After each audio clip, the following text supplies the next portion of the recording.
Here we are then. Hoi hoi. It's very hot. It is warm. It is bloody warm.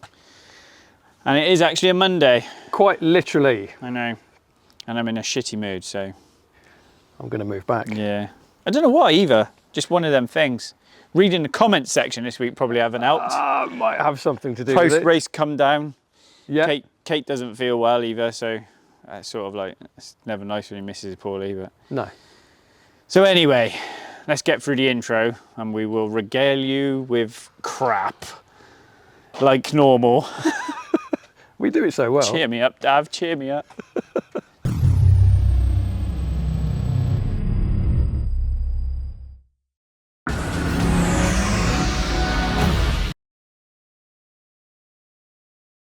So we came outside after all that. Yeah, to look at two cars. One's an orange Lambo. It's in for a check over and a few bits and pieces. So we'll see what's what with that. The boys just got to get it in. And the other one is, we finally finished this. What? How many comments have we had about this? So this is a sleeper Skoda Superb for Skoda UK. Okay. To give to journalists. So that's 500 horsepower, that thing. 500. Yeah. Mm-hmm. Yes. So, yeah. It looks rather low. Exhaust, turbo, intake, intercooler, brake, AP brake kit.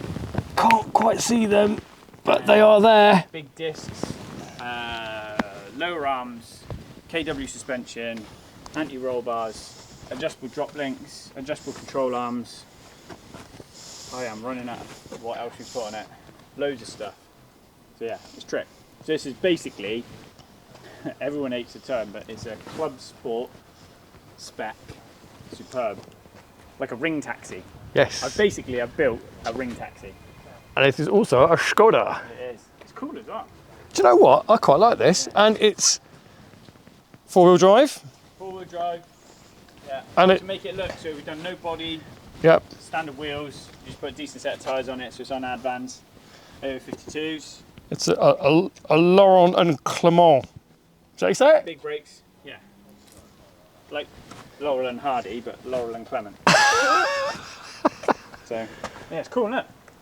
Very nice. Have you test driven it yet? Yeah. Yeah? Quite a few times. Quite rapid? Yeah. I bet. Look, tan leather interior. Go on, let's have a look inside. Tan leather.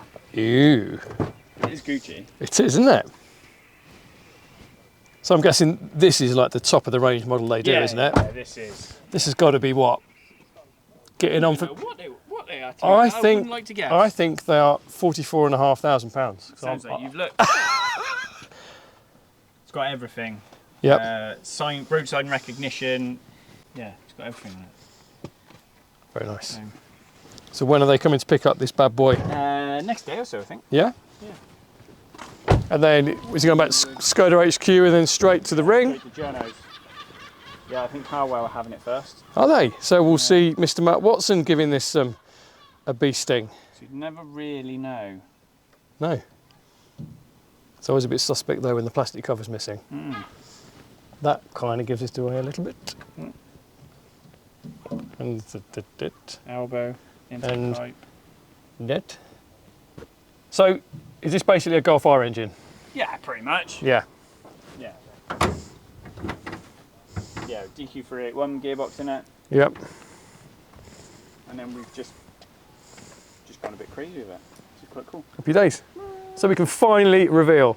We can finally reveal what it's in for. And these guys obviously be producing their own content that we might be able to hopefully show to people as well. We just tag everyone in it. Cool. Right. Onwards. Let's go inside. Apart from an orange Lambo out there, nothing's changed since last week, so there's no point walking around the car park. No point. There is a load of stuff over the new unit in the car park over there, because we've got more parking spaces now. Just while we juggle around, because we had to put an RS3 on a dyno for Chris that we built the engine for, which is the engine build videos we did with a line road sunk. Ah, so that's the actual car. That one. Yeah. So that. I should have filmed that because I saw it. Yeah. So that just did 700 horsepower. So wow, that's okay. Matt's finishing off a service to give back to a client. He's just gone off for a wander, so that's okay. Mitch has put in the 650S engine back in, so that'll be in tonight.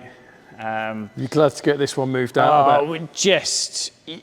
I'm just going to have to buy a surface grinder for shims. So if any of you old school machinists out there use a surface grinder for hardened shims, let me know. It'd be nice to have some recommendations because I'm just going to have to buy one. So they are a 6mm stem lash cap style shim, 10mm in outer diameter. And to be fair, a shout out to Akrapovic CNC who made me some bespoke because they were right on the limits. And this is why they had the valve guides wiped out of them.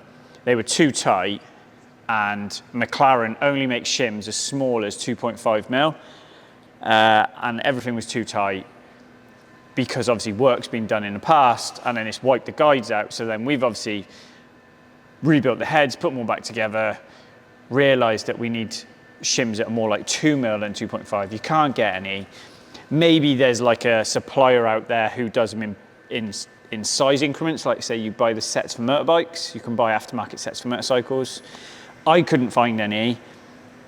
We had one set made and they kind of fixed a load, and then they had another set done, and we've got there. But it's just waiting for busy people who do good work to get the job done, so it's just taken us forever. But client's happy. I think he's more happy that we've found the problem that he's had with this car since he's owned it. So yeah, Mitch can get that sorted now. So he's literally just hanging turbos and bits and pieces back on, and then we can put it back together. So that'd be quite cool. There he is. The snail. Carl's in the middle of pulling an engine out of an old V8 S4. That's a bit different. Yeah, not something you'd normally see someone spend this kind of money on. This is having timing chains. This is Ben's car. And his granddad owned a workshop, and he grew up helping his granddad, and one of the cars he helped him work on was this. So then, of course, when his granddad passed away, it became very sentimental. So he said to me, like, when he brought it up, he's like, he's never selling that car. He'll spend whatever it takes. So that's a really nice sort of car to work on, because there's no expense spared. You're not going to rip the arse out of the job, but I know he'll go, if it needs that, if it needs that, it needs that, we'll do it. Yep. So literally, it's coming out, engine's coming out, we're going to do timing chains. And he's like, if we need to do anything else while the engine's out, let's do it. So it's the old style V8. So this is like 2004. What would that? That's like D3 age, isn't it? What? It wasn't a B6. It's not a B. Is it a B5 shape? That's a B6, isn't it? Is that a B6? Is it? Yeah. Right. Okay. There you go. You're an Audi guru. But it's called a BBK engine, I think. Right. Manual gearbox. So yeah, we're just about to drop that out. We can put timing chains on it, new guides, bits and pieces. But even that now, there's 2 guides that you can't get anymore. They're obsolete, so we've had to find them somewhere else. What else, Davlar? It looks quite yeah, we've here for a kind change. of got a few bits out. We've got to get a few bits in. So yeah, it's all right. Snap-on's coming in because we've got to sort out 2 new ramps to go over the other side. And we'll move these. I've had a lot of people reach out about doing the electrics or doing the airlines. So we've spoken to a couple of people about that. I changed my mind on the MES. A lot of people came up with the good idea, and I hadn't really thought about it, and I don't know why, was to take the existing MES I want to get rid of, move it down the bottom of the workshop, and make it the roof, the structure of the engine room. So I think I'll do that. So I need to find somebody who can move a MES. That's a good idea, isn't it? Yeah, because obviously it's already set up for the lights and that underneath. Yeah. And then Coops, I was chatting to Coops at the weekend. He's obviously a builder. He's obviously doing DC Motorsport now. He's not building, but he's like, oh, we'll come down, we'll knock partition walls up easy enough. But I want massive glass doors on the front. I want you to be able to stand in the waiting room and see in the engine room. That's my plan. And then opposite from that then, we'll have these pit board walls up. So when you stood in the workshop, you can't see what we have hidden behind them. That's my idea. That's right. We had someone over there last week painting, and it's been one of them days, can't even remember his bloody name.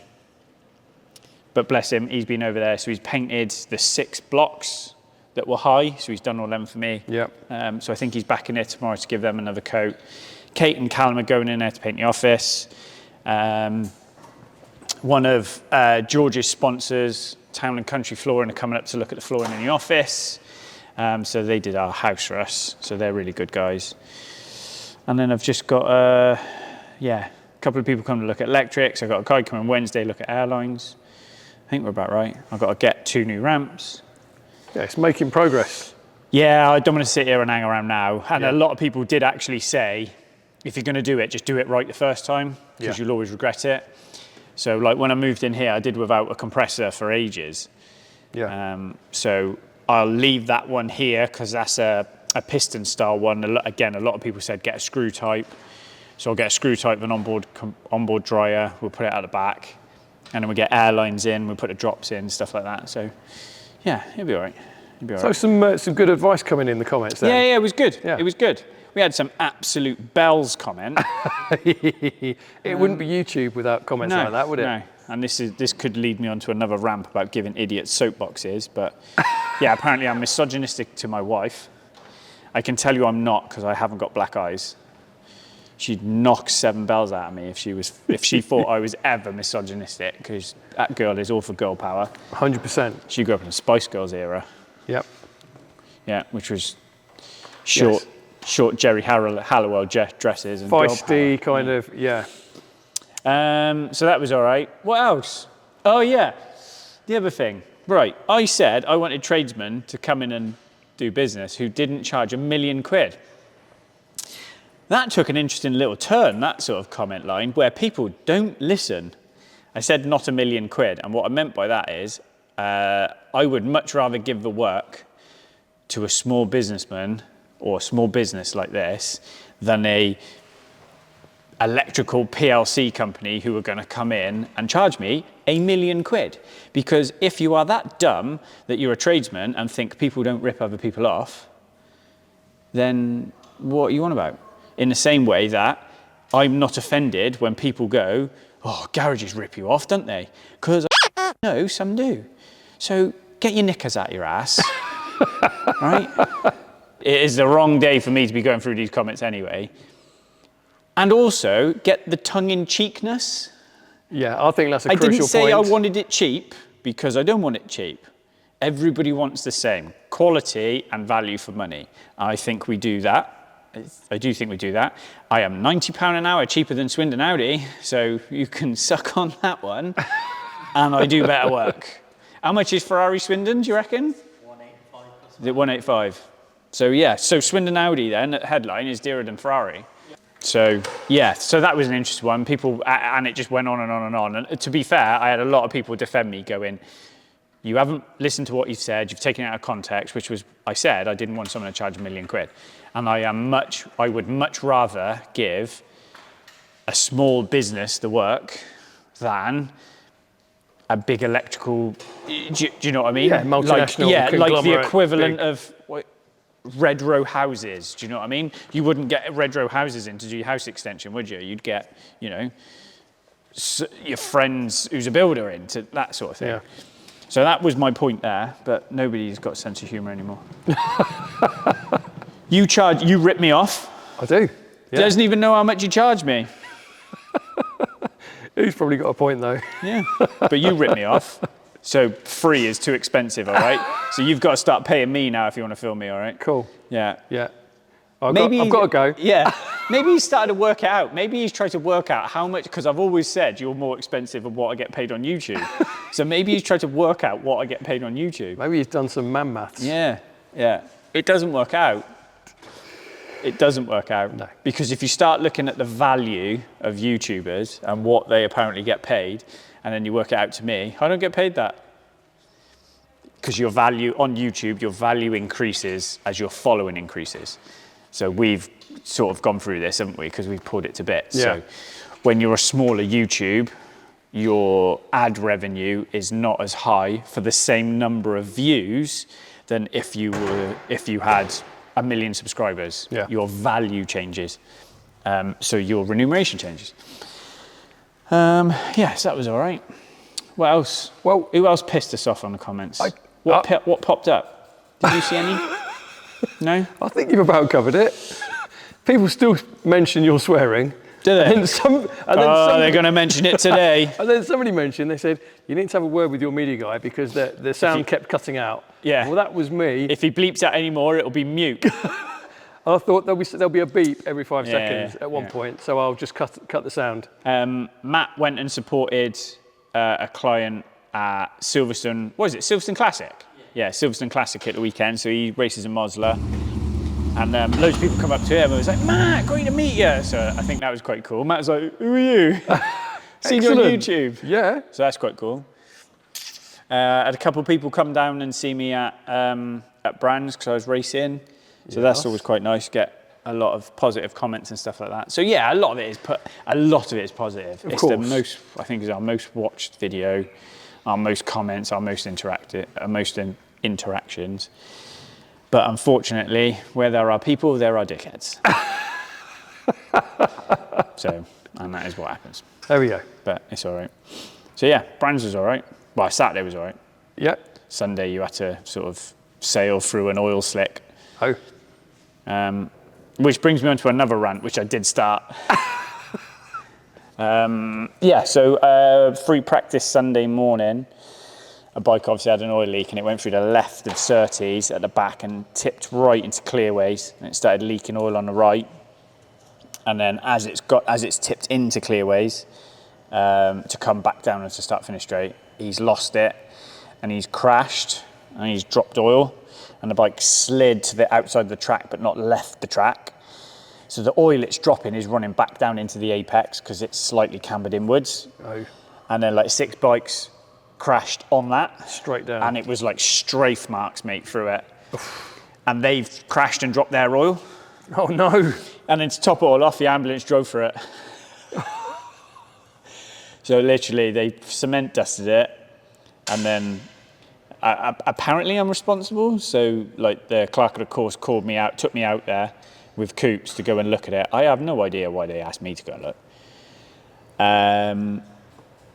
Well, this was after we'd gone out, so we were the first race. So they prepped it, went out. They called us to the grid for the first race. So we were 600, so we were the first ones out. They gave us 2 warm-up laps, and I picked 2 completely different lines through it. You could not take the racing line through it. Yeah. It was white with dust. And so I went wide, and the bike just moved too much. And however comfortable I would have been in going through it, you've got to set the environment for the less able in the group, or the beginners, or the people at the back. Do you know what I mean? Yeah. You can't put it to the strongest. You've got to put it to the weakest, and that's not knocking back markers or anything like that. But it's not fair if they're inexperienced and they don't know, and they then crash on something they don't know. Whereas I do know because I'm experienced. So I got back to the grid to line up for the race, and one of the officials was on the side, and I just put a thumbs down and shook my head.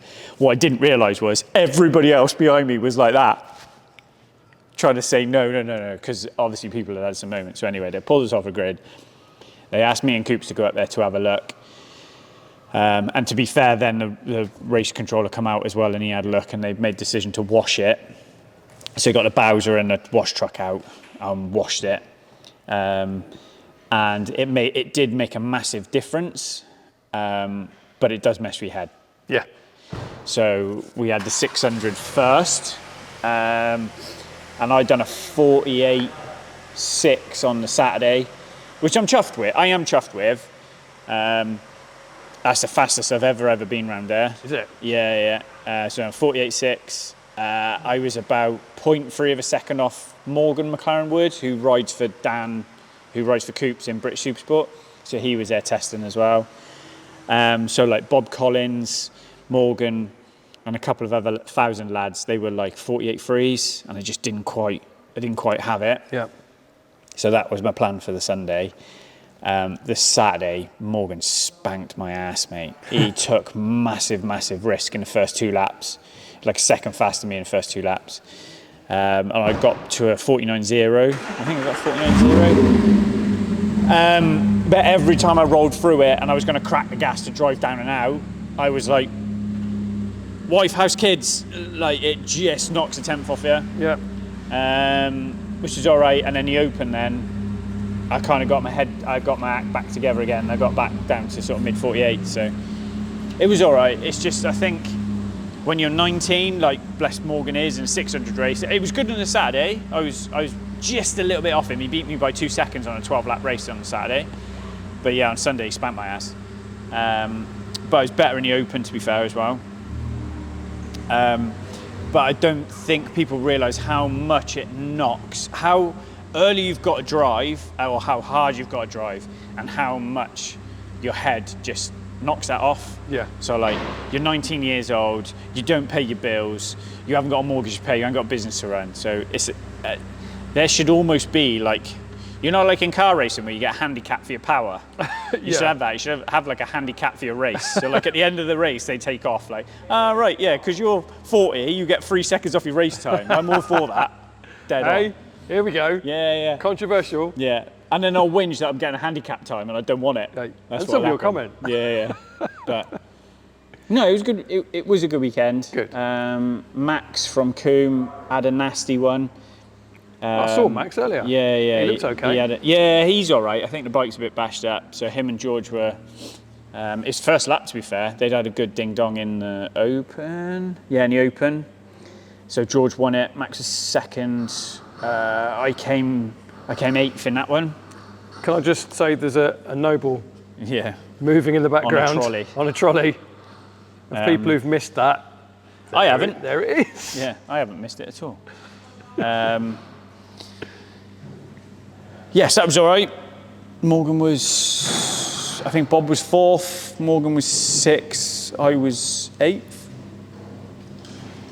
Yeah, on a Saturday. I've got to film some more of this, look. Put some mileage on your car. Yeah, thanks, mate. don't go too hard of it, just it'll dissolve. Has any rust fallen off as you've moved that? There's none left. That's going to cheer you up then. I do get excited about it, and then I'm literally look at it and go, I don't want to work on it. When I saw that yellow immaculate one I sent you a picture of at Coombe, I was like, this is going to be so good when it's done. My car's going to be mega when it's done. Yeah. Just got to do it. But yeah, just got to sort that chassis out. Right then. What else? Yeah, that was about it. So anyway, Max crashed out of, it's not really, I can't remember what it's called. It's not Clearways, because Clearways is further round, but it's the right leading onto Clearways. Max crashed down. He had a problem with his front suspension or something. But it's a nasty one. He got hooked up with a bike and everything. So that was Saturday. And to be fair, Sunday morning with a big oil delay and stuff like that, we're all going SNET tomorrow testing, because George is at BSB and he's never ridden it. Yeah.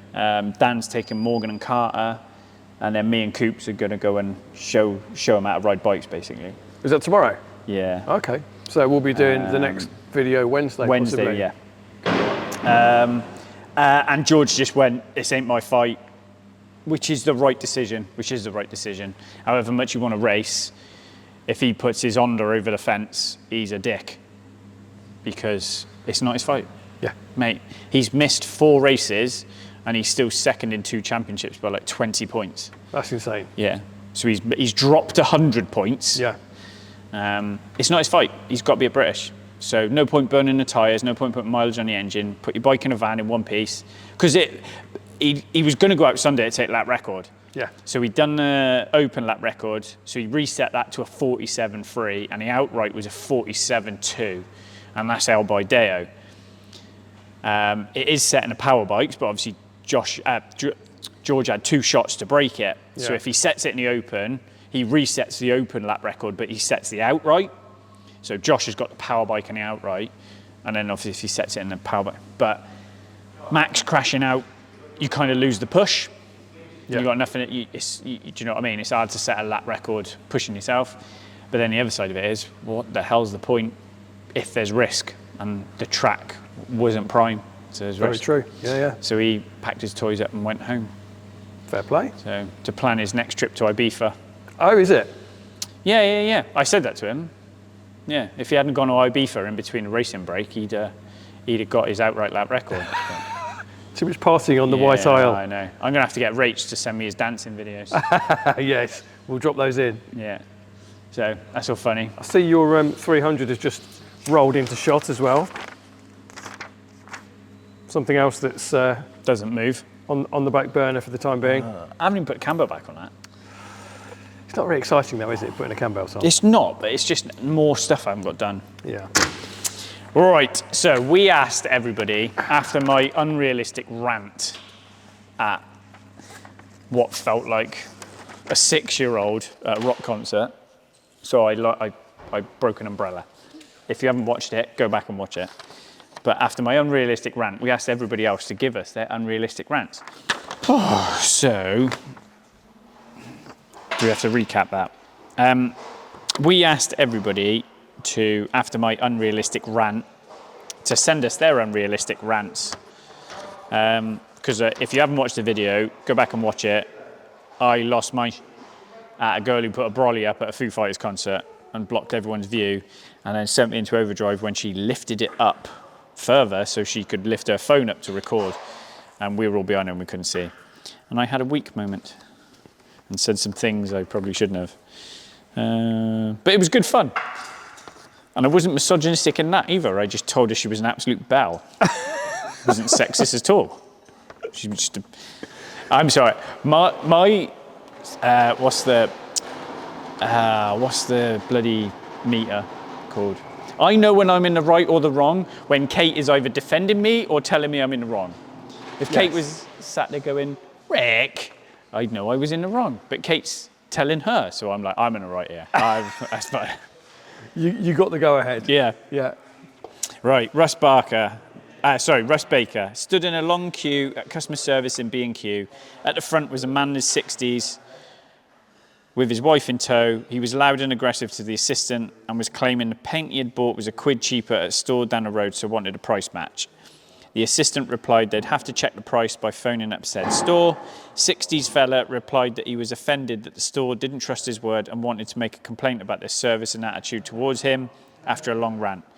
I reached a tilt, walked up to the counter and slammed a £1 coin on the desk in front of him saying, here's your quid, now F off.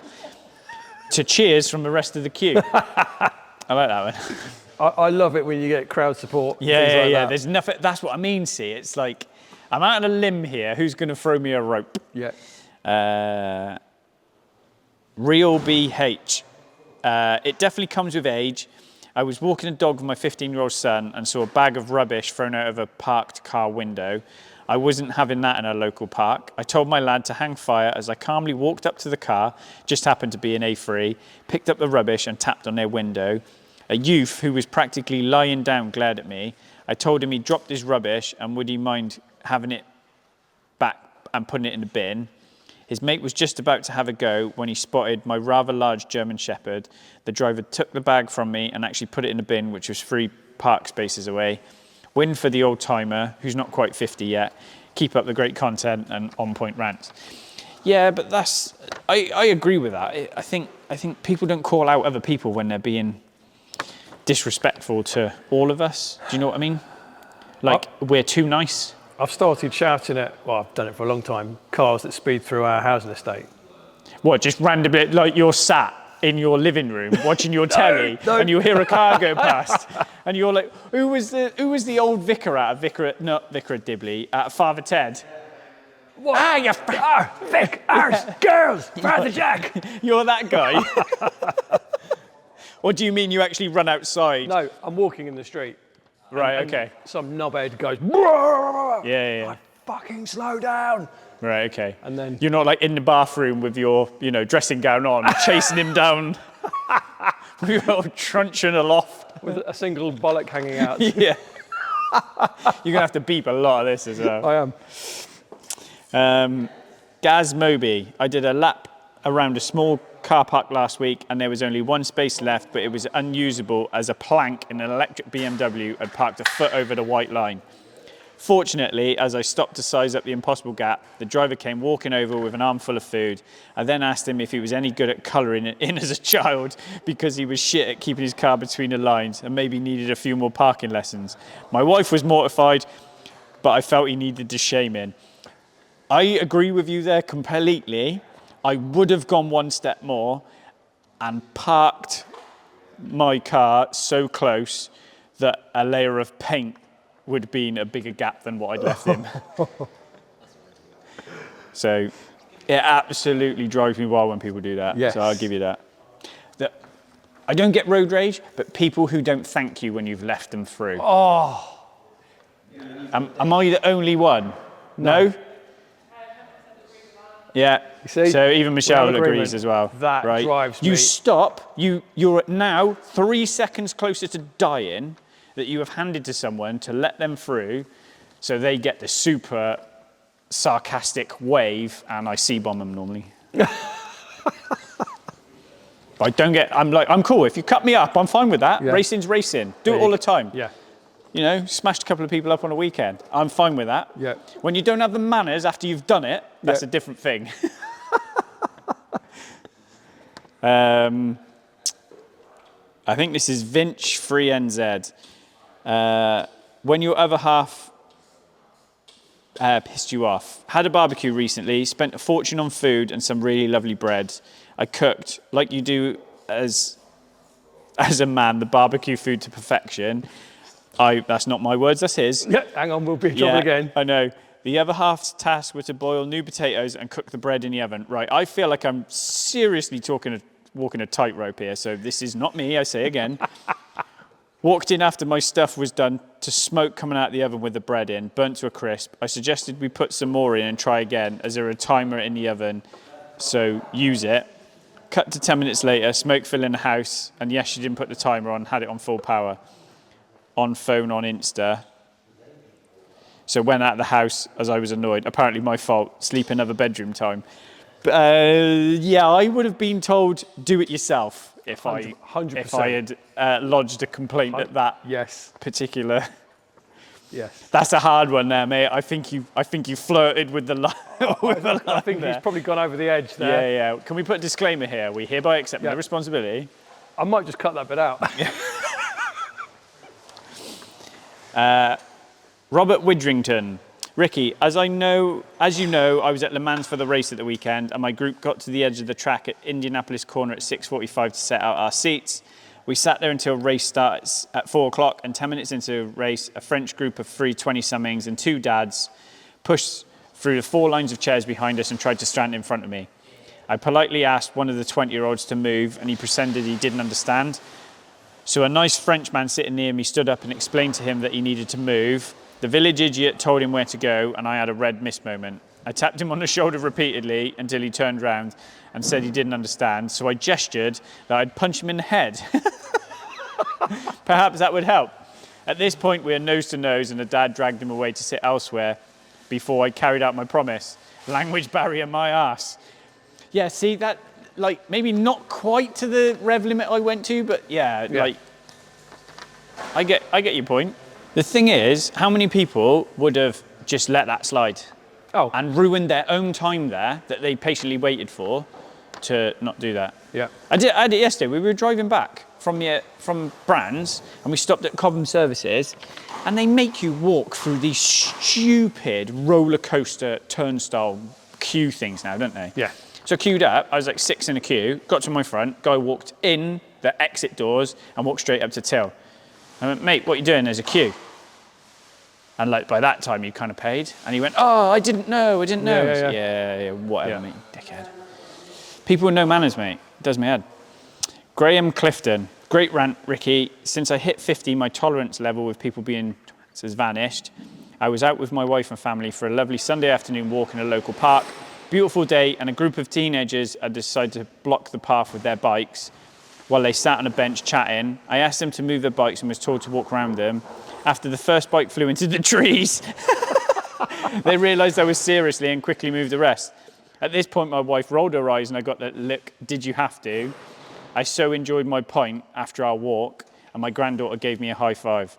Superhero granddad status achieved. Keep up the great videos. It is right. It's like, it's just being disrespectful to other people. Yeah. So I remember where we used to live in Abbeymead, you walk down the bottom and there's a park that the boys play football in. So like our next door neighbour's lad, Callum would be there, Jack would be toddling around. And because of where it is, like you can drive into Abbeymeads And if you were coming from that way, you could drive into Abbey Meads, cut through the park on your bike and end up in another housing estate called Pen Hill, where you didn't have to go all the way up over the top. So it could save you minutes. So basically this lad was cutting through on his scooter and he left and he ripped through just as we were getting there. And I was like, oh, all right, fair enough. But when he came back, I stopped him and I got chops. So I took his keys out of his scooter and lobbed them in the trees. Right? Because kids, like, if you knock my kid over, Yeah.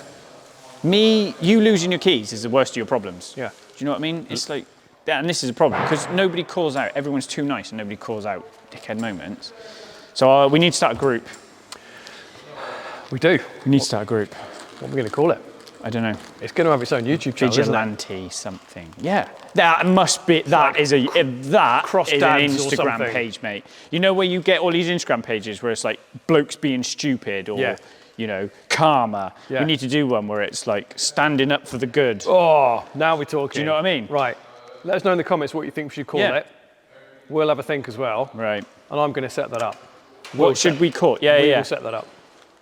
And shorts of people standing up for humanity. Yes. Right, I'm down with that.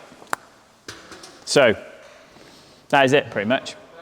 That kind of cheered me up. Being more miserable cheered me up. See? It does work. It's like therapy, this. Ranting, yeah. Yeah.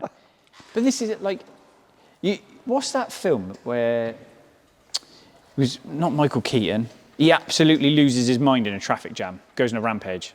Falling down. Michael Douglas. Yeah. I get it. Because he can't get the breakfast. Yeah. It's 1 minute past. Yeah. Awesome film. Yeah, I get it. Yeah. Every now and again, you need a good old soothing, unrealistic, losing your mind moment. Yeah. You know, like where you've shouted at kids and afterwards you're like, nah, that was a bit heavy. Yes. You know, played five-a-side football with your mates and you've two-footed someone in the chest, you know, bit rough. I've had a few moments on a racetrack before, you know, it does happen. Of course. You have to tag someone back. Yep. It's fine. Gravel trap is an extension of a racetrack. Yes. It's allowed. In the words of Carl Fogarty, I have never done it on purpose. So, anyway, so that's it. What's our new Instagram page going to be called for? Upholding the respect of humanity. It needs a better word than humanity. Almost like a Batman, but shouting at people. You're not allowed to hit them. So that's what we need to do. A Batman kind of page where you shout at people for being knobs. That'll make us more money than this mush. You can rip me off filming that and all. Have you not received the invoice yet? It is filed. You're just you've got your own new rule in Outlook. If it's from Davey, move to bin. Straight in trash. Yeah. Right then, I Right. think that has got to be tea time. That is tea time. Let's go Lovely. make a brew. So, thanks for all your comments. I did take on board what you said about moving the Mez. That is going to be a new engine room. I have got someone in coming to look, a few people coming to look at electrics. I got a guy coming to look at airlines. Someone reached out about engine tables. Cool. So that's all right as well. So if anyone wants to donate a full-size racing simulator, that is the next thing. Oh, you just want stuff for free, don't I you? know, that's it. Yeah. And to be fair, the guy who's reached out has got an R8. Has he? Yeah. Who builds the engine furniture. So yeah, we're going to have a nice. chat. So we'll have a chat. Have a chat. I've spoken to Snap-on about some ramps. Cool. So yeah, not much has happened this week because I went away Thursday and I've only just got back today. So we'll have to, keep you updated on what's going on. But I don't want to kind of, oh look, that wall's painted. Yeah. I don't think that would be too much. So yeah, I don't know. Okay. Have you broke your camera? No, I'm just changing the zoom. I'm zooming in for the epic finale. Epic finale. Zoom on my face. So Come on then. it's all right. But is that it? Any other business? No. Nothing to add? No. Meeting adjourned. Right. See you on the next one. Smash the buttons.